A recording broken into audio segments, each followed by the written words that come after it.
and things got really bad with the company at one time, and I was losing money. I had high turnover.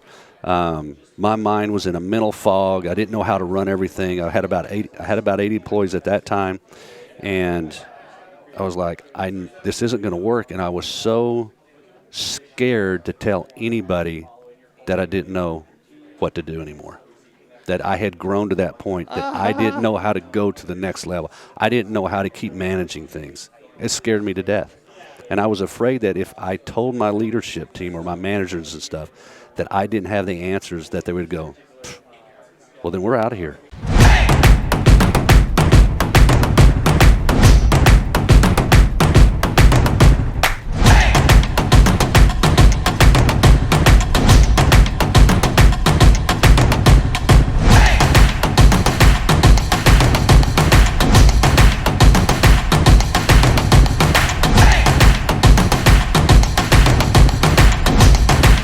We have Michael Hinderliter from PowerWash University, and we're live right now on the Untrapped podcast in Fort Worth, Texas, at this amazing event and exposition. Michael Hinderliter, this is the guy right now. If you're in the green industry, lawn care, landscaping, pressure washing, soft washing, window cleaning, I was just sitting down and we were eating lunch together. I'm like, man, you've scaled multiple businesses to $10 million with 80 employees. And then I find out that this guy actually, he's been through some tough times, and that's what I want to put him on the spot on this podcast right now. What's up, Michael Hinderliter? Tell us about yourself. Sure. Been in the power washing business since 1985. Was fortunate enough to have my dad as what you would call the OG, as a lot of guys refer to. And when we were, a few years ago, you called me the OG. I said, well, really, my dad's the OG of the OG, right? Because he started out in 73 in the power washing when it's in its infancy. And so I had the opportunity to get into power washing because I went to his business and learned how to fix equipment and repair it. And as have it in high school, kind of butting heads with Dad. I want to do my own thing. But he saw an entrepreneurial spirit in me, and he encouraged me to go out and do that. And got me started with my first power washer.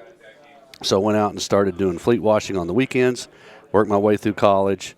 After graduation, did a few job interviews and realized I just had the entrepreneurial spirit, didn't want to work for somebody. So I kept washing, doing fleet washing, got into kitchen exhaust cleaning, and eventually bought out my dad's business, and that's where I am today. Oh, that's where you are today, huh? Yeah. So over 36 years as a contract cleaner. So we still do the contract cleaning besides selling equipment and doing training. Mm-hmm. Now, how did you get here, and what did you go through specifically when we were sitting down? There's a whole event going on inside there right now with a few hundred people learning and growing.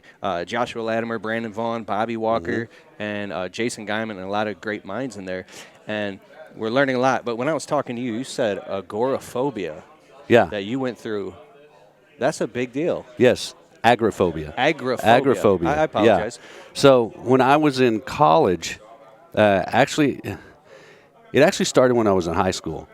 And like a lot of guys, I had this concern over getting to date, and I was kind of shy. And for whatever reason, I didn't have a problem talking to you or socializing with people, but I had a long-distance relationship with a girl that lived in another state. And so when I went to see her, I had all this mental buildup before I went to see her. And when I was there, before I left, I ended up throwing up. I was like, what is wrong with me? Why am I throwing up? That makes no sense to me.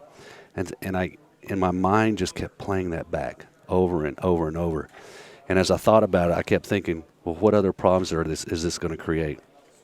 And I get nervous because I realized it was because I had thought about it so much, and then I get more and more nervous and more and more nervous. So as I went into college and stuff, it expanded and it grew.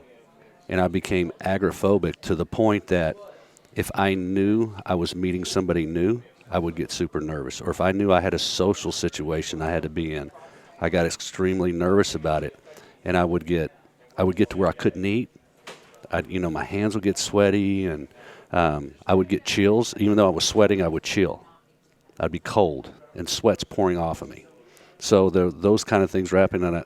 And I realized I was getting to the point that I didn't want to get out of the house anymore. But I had all this turmoil inside me that wanted to do things with my life, and I wanted to go travel, and I wanted to date and have a girlfriend and all that kind of stuff, and I wanted to meet people, but my mind was telling me you can't because you're going to fail. People are going to think all these bad things about you. You're not going to say something right. So eventually I just I got to get help. I got to do something. And I was listening to the radio one day, and I'll never forget the name of the program. I don't think they're around anymore, but it was called Tear Up. And they were looking for people to join in and get coaching on how to get over they didn't call it agoraphobia. They called it something. It's just social anxiety. That's what they said. But later in my life, I realized there was a term for it, and that's when I found out it was agoraphobia. And so I joined this group. It was a really small little group, and they gave us this book, and we worked through it. And one of the things that really profoundly impacted me in that learning was that a lot of people that suffer from it are very hard on ourselves. So outside it, we don't really listen to everybody's compliments or how you're doing or you look great. We completely discount all that. And we're like, no, we're not. You missed this right here. You didn't see that. Or, we are our worst critics. And we get so into our mind at being our worst critics that, and it's taken me a long time to get past. That helped me a lot going through that program. But once I got through that, I started realizing, well, if I can be my worst critic, why can't I be my best cheerleader? Right? And encourage myself to do good and be a good person and be thankful for what I do well. And when I fail, recognize that failure wasn't a loss, but it was something to build off of and to take to the next experience. So over time, I became less agoraphobic, and now I can get up and I can talk in front of a room full of people and not totally freak me out and not be able to sleep or eat for 5 or 6 days like I have in the past, because we started PWNA. I was on the board, so I had to present at the first event. You started what? For those Power Washers in North America. Yeah. Was started in 1993. What are the websites associated with that real quick? Plug all that real quick so people know, and then go back to your story. Power Washers in North America is a nonprofit association that my dad started back in 1993 to help power washing contractors. Great association. And I was a founding board member of that association. The first event was about 250 people, and I had to go speak in front of them. And for 3 days, I didn't eat. For 3 days. And then I have to present. And I remember at a later event, of course, it took me years to get through this, and it was probably 8 to 10 years later, I was actually president, still struggling with this. And one of my friends come up to me and he says, Michael, you don't look so well. He goes, what's going on? And I wouldn't tell him because I was ashamed of it.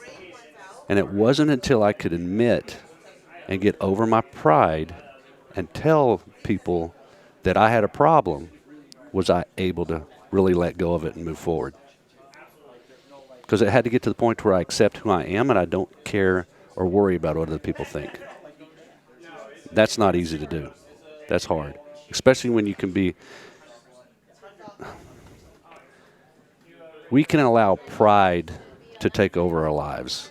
And that's what I was so prideful. I didn't want no one to know, and I didn't want them to be able to get in to that thinking that I had and possibly use that against me. You want to hide all the time. No. You know what? That's who I am. Embrace it. Dude, you're making me think so much, and amen to what you're saying. Like Quentin Howell, my friend behind the cameras right now, he's my friend who's a filmmaker. We're out here in Texas, and we're working together, and we got a hotel room together, and we're very, very close friends. We don't get to hang out much, so I literally found myself just talking about all these things last night, and then I'm going and beating myself up, saying, why was I talking so much? What was I saying? Am I being completely selfish? Oh, my God, I'm talking his head off. I should be asking him about his life.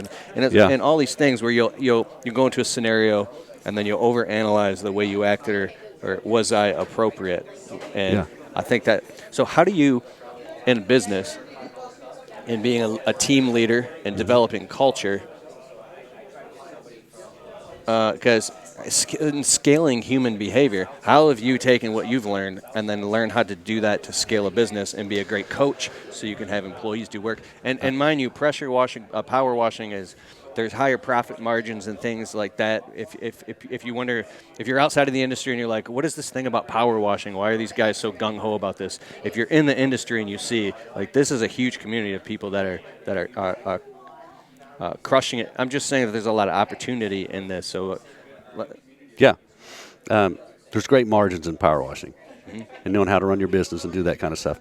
But to take what that experience I went through and how to apply that in my business, I think it taught me to be more personable and to be transparent in who I am and recognize where my strengths are and allow other people that had better skill sets to do different things within the company.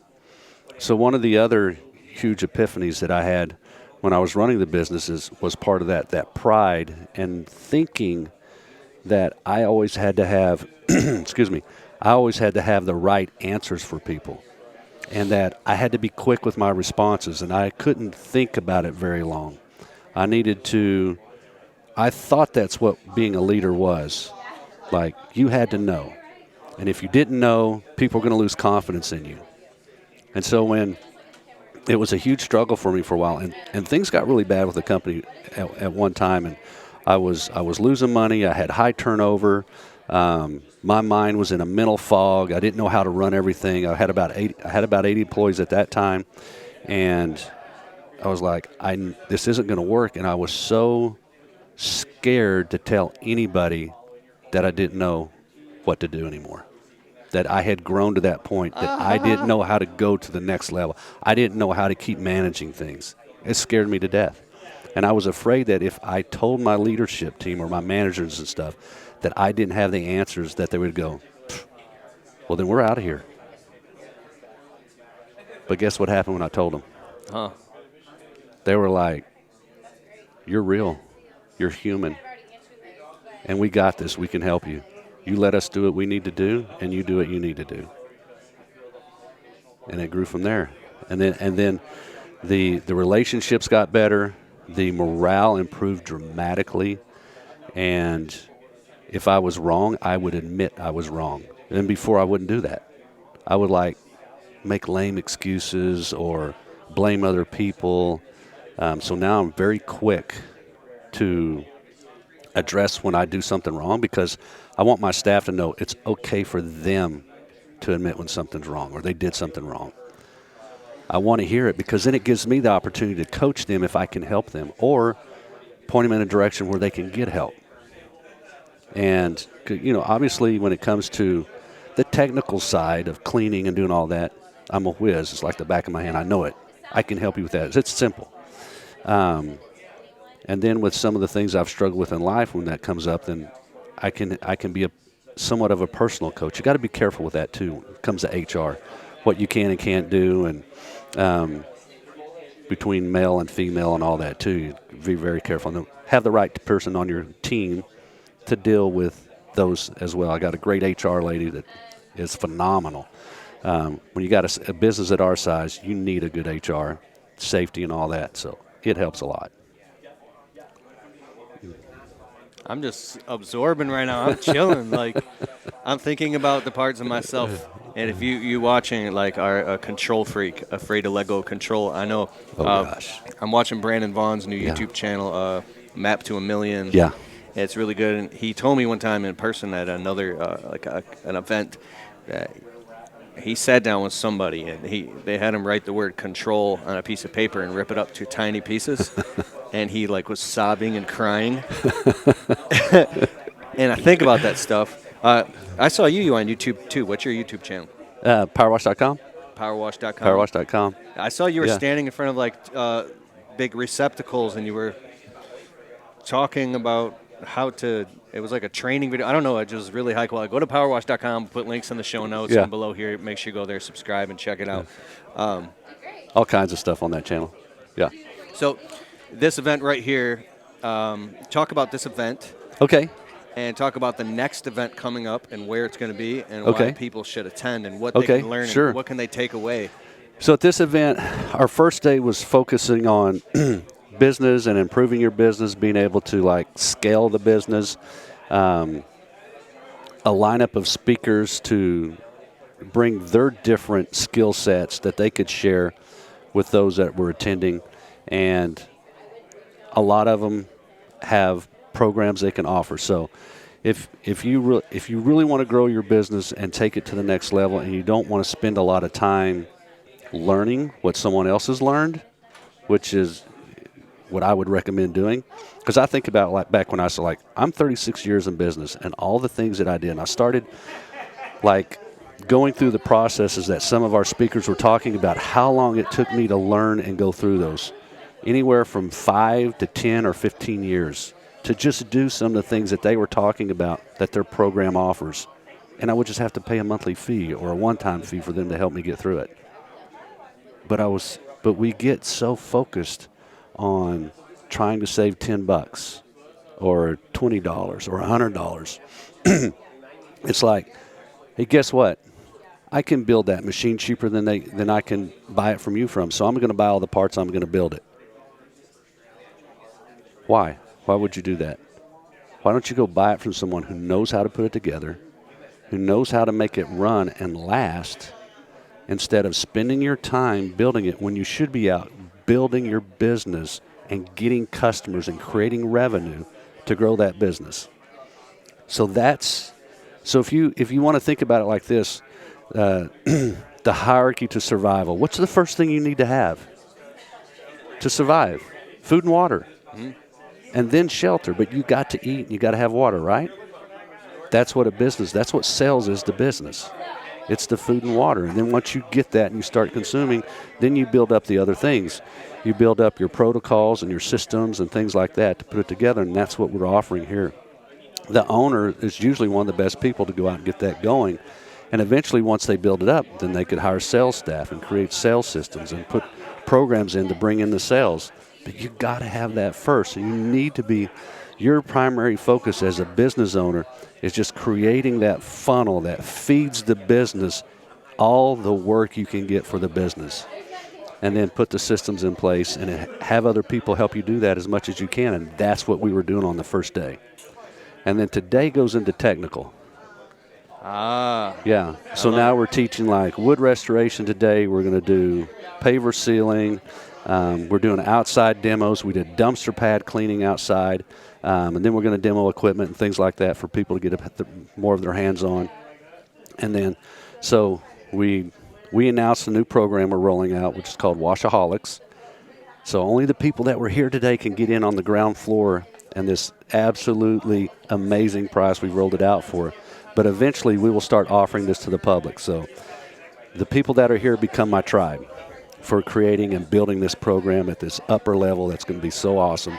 And then we'll start creating more things off of that and branching out with the Washaholic program. Where's the website people can go to learn about this? It'll be PowerWash Academy. We just changed the name from PowerWash University or PowerWash U, but it is powerwashacademy.com. We haven't launched that website yet, but we are. And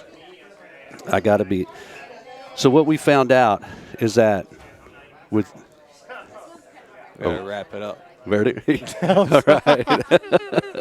Okay, so we'll leave it at PowerWash Academy. Flip it over so people can see your name. Yeah. Oh, there we go. Michael Hinderliter, right? Michael Hinderliter. Hey, real quick, I want to say one thing. Look in the camera. Quentin, which camera should he look in? Right here. Look in that camera, and I want you to like, literally go, all right, all right, all right. All right, all right, all right. Guys, thanks so much. This has been an awesome episode of the Untrapped Podcast. We're on all major platforms. Go to KeithKalfas.com or go on SoundCloud, Stitcher, Deezer, iHeartRadio, Apple Podcasts. Please go and leave a positive 5-star review on Apple Podcasts. It helps the show. It boosts the ratings. And thank you so much. Subscribe and check out Michael Hinderliter. I want to see you at the next event. You're the man. I appreciate it. Dude, Thank you, Keith. Love you, bro. Peace.